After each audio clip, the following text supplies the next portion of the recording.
Hello everyone, today I'm going to be taking a bit of an ugly duckling of a recipe and trying to turn it into something a little bit more appetising.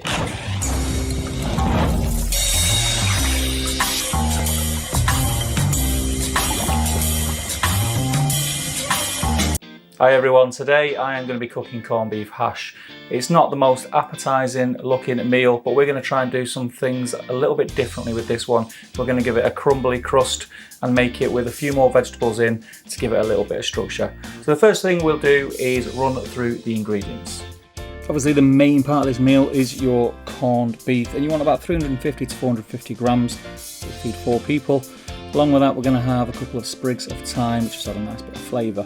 A medium-sized red onion sliced, 300 grams of carrots diced quite finely, and then some parboiled potatoes. I use about 4 potatoes. It's about 300 to 400 grams of potatoes, and parboil them. You want some good quality chicken stock or broth.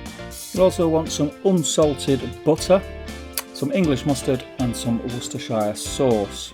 And for the crumb ingredients we're going to want about 4 or 5 celeries diced up, half a loaf of good quality farmhouse bread, diced again, and 1 large white onion, diced.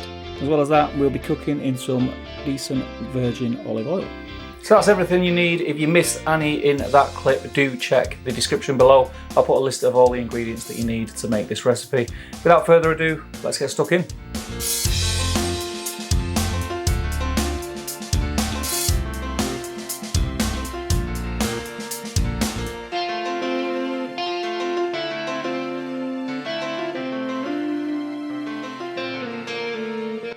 We'll get a saute pan with some melted butter, and straight in there we'll add the celery and the onion, and we'll give that a cook through for about 10 minutes until it's nice and soft. We'll be seasoning all the way. What we don't need to do here is add that much salt, because there's plenty of salt in the corned beef itself. We'll keep the celery and onion moving. We don't want to burn it. We just want it nicely caramelised. You'll know when it starts to go translucent, and then you start to get some browner edges, and then you know that it's ready to go. We'll add this mixture now into the bread cubes and give it a good thorough mix up. When it's in there, get all the ingredients mixed up together. We don't want any mainly bready parts. In goes the stock, and we'll give that a good mix. What we want the bread to do is soak up the stock. It'll give the bread a nice taste, so your stuffing or your crust along the top will taste lovely. Once it starts to clump together, add it all back into the pan with a little bit of butter. The aim here is to brown the bread, the edges of the bread. As you can see, it's starting to go crispy, and that's what we want. It's drying out a little bit.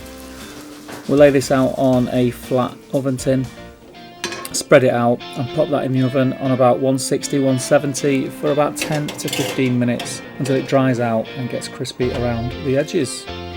Now we'll get on with the actual hash itself. Again, we're going to melt some butter in the same pan. In there we're going to add the red onion alongside the diced carrot. We want to get these nice and soft, fry them off for about 10 to 15 minutes. Add the sprigs of thyme, bit of flavour, just a subtle hint of thyme. We don't want to go crazy with it. Also break in a clove of garlic into there as well.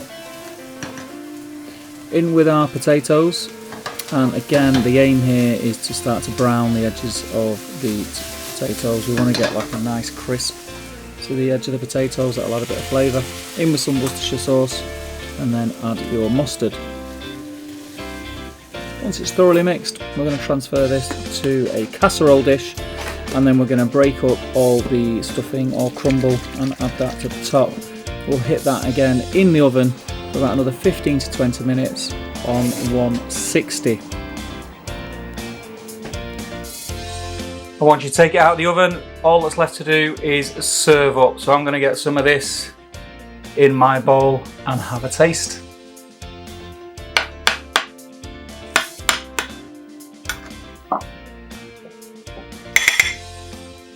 And then in Manchester, I don't know how you guys do it, a little bit of gravy.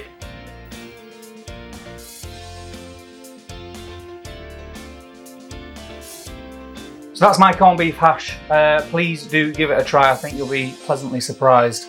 in the outcome. It is very, very tasty, and it is a great little meal, and it kind of turns a budget meal that I used to have when I was a kid into something a little bit posher and a little bit tastier. It's a great meal to get your kids eating a lot of vegetables, and there's a lot of goodness in there. Bit of bread and butter as well to mop up the gravy, and the bits that are left in the bowl is always a bonus. But that's it for this video. I'll see you guys in the next one. Make sure you let me know in the comments below if you tried this recipe out. I would love to know how you got on. So good.